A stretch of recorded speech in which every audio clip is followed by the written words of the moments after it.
ինձ ուղղված հեռանալու պահանջը, իմ ծառայությունը կասեցնելու պահանջը կապված է տեսագրությունների հետ, որոնք հրապարակվեցին։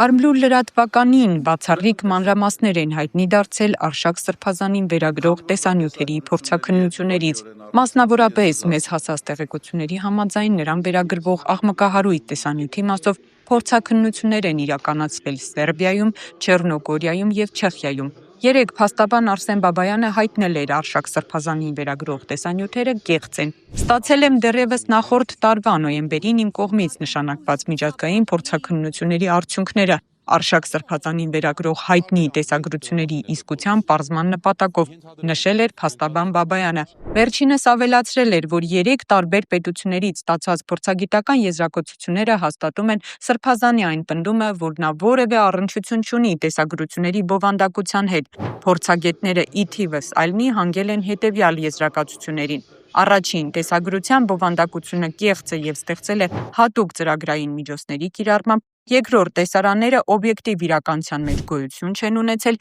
երրորդ, տեսագրության մեջ երևացող անձանց հավաստի նույնականացում կատարելն անհնարին է։ Առկա են նաև այլ կարևոր եզրահանգումներ, որոնք հիմնավոր կերպով վկայում են կեղծարարության մասին, նշել էր փաստաբանը։ Արմլուրը փաստաբան Արսեն Բաբայանից փորձեց մեկնաբանություն ստանալ վերոնշյալ երկրներում են նշված եղել փորձաքննությունները, թե ոչ, վերջինս հայտարարեց, որ մանրամասները հանդես կգա մամուլի ասուլիսին։ Ի դեպ մեզ հայտնի դարձավ, որ վերջինս այս պահին Չեխիայում է, ինչը ենթադրել է տալիս, որ այցը կապված է նշանակված փորձաքննության հետ։